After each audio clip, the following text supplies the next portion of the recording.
According to Yahoo.com, since the release of The Queen's Gambit in the year 2020 on Netflix, the popularity of chess has been growing. You can see this by its presence on social media, and it's just been everywhere across the internet.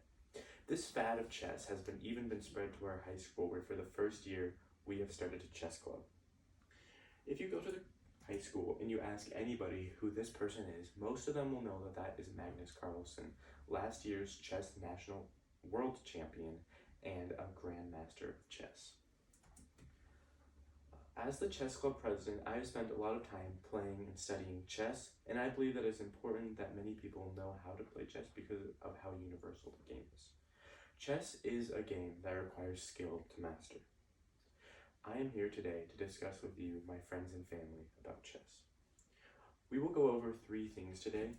Those are the basics of chess, some more advanced tactics of chess, and ways to improve your own personal skill. Let's start off with some of the basic information about chess. Chess at its basics is a game about capturing the other opponent's king by putting it into checkmate. One of the most important factors into doing this is the pieces you have available. This image shows you your 6 different pieces. You have pawn, rook, king, queen, bishop, and the knight. The king is going to be your most important piece because it determines who wins the game, and it can only move 1 space at a time in any direction. Your pawn is the piece you have the most of, but it is the weakest piece, and the +1 is its actual inherent value as a chess piece. A pawn's first move can either be 1 or 2 spaces straight forward, and the rest of its moves are just moving 1 space straight forward. And when it captures a piece, which means that it takes the piece by moving on to the square it's on, it can only capture diagonally, not in its straightforward movements. The next piece is the bishop, which has a value of 3. The bishop can move diagonally in any direction as long as there's nothing in the way. The rook is the next piece with a value of 5. It is like the bishop, but it can move vertically and diagonally. The next piece is the queen, which has a value of 9. The queen is going to be your strongest piece that you have to move because it has the most board coverage, and it's basically like a rook and a bishop combined. And your last piece is the knight, which may be one of the most unique pieces because it has the ability to jump out over other pieces when you are using it. So if there's a piece in the way, it can still go to where it needs to get to. To put opponent's king into checkmate means that you're attacking it to where it cannot move out of the way, nor there's nothing to protect it. This is a circumstance where the black's king is in checkmate because the white bishop is attacking it and it can't move out of the way and there's nothing to protect it. So the white side would win this game. Aside from a checkmate, the only other ending of a chess game is a stalemate. A stalemate is basically a draw when either both sides do not have the pieces available to put the other side into checkmate, or one side does not have any more legal moves to make. In this situation here, the black king cannot move anywhere, so it is a stalemate, so it is a draw for both sides. Knowing the basics of chess is important, but to do good, you're going to have to know a little bit more. There are many great strategies that chess players use in their games, but here are some of the ones I think are most important. Having board positioning means that you're controlling certain spaces that give you an advantage during your games. Controlling the center squares is important because these are the areas that give you the most advantage for both attacking and defending. Another form of board positioning is pawn positioning. This is where you have your pawns in an advantageous position where they're defending themselves. The black side is protecting their pawns with their other pawns, which gives them protection. The white side has more flat or either scattered out pawns, so they have a worse pawn position. The best type of pawn positioning is where your pawns are in a pyramid-like shape. There are also some special moves that pieces can make that only are specific to them. A combo for the king and the rook is called castling. This is where if you haven't moved your king or your rook, they can basically swap positions to where the rook is on the outside and the king is on the inside.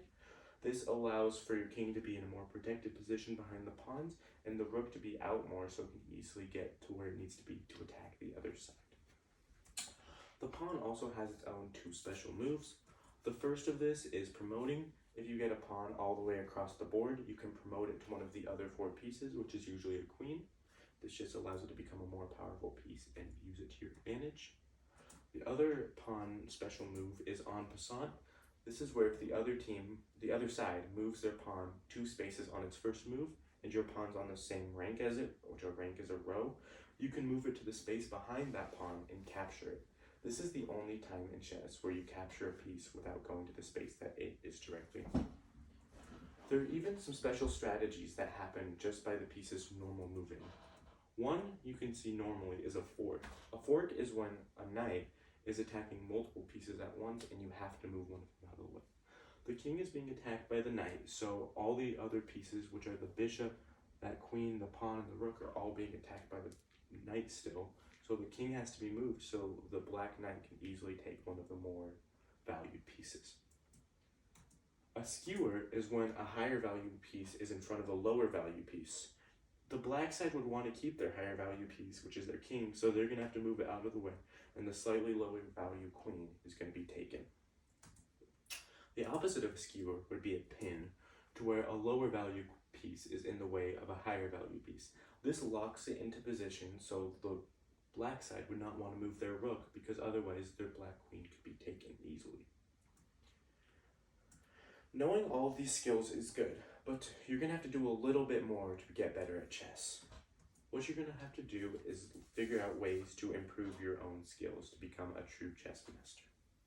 One of these ways is just playing the game. Playing either by yourself or against others can be a great form of learning for chess. Magnus Carlsen, who I talked about earlier, recommends playing a lot of time just by yourself, playing both sides of the board.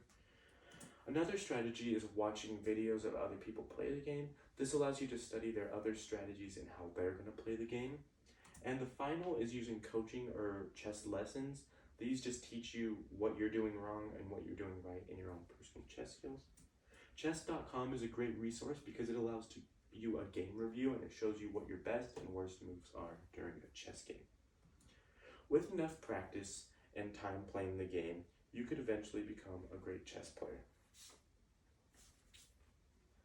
It is impossible to become perfect at chess, but even just playing and knowing the basics can give you a good advantage.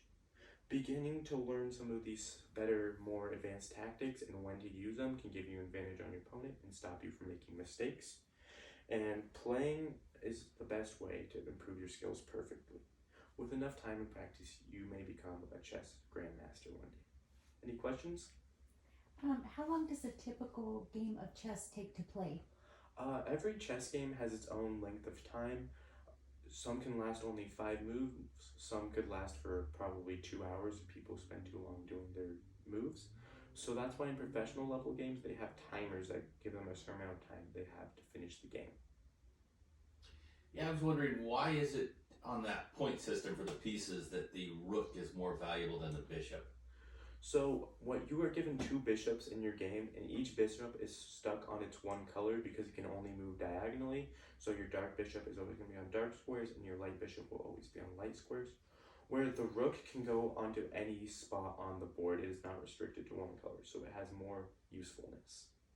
Thank you. Okay, that's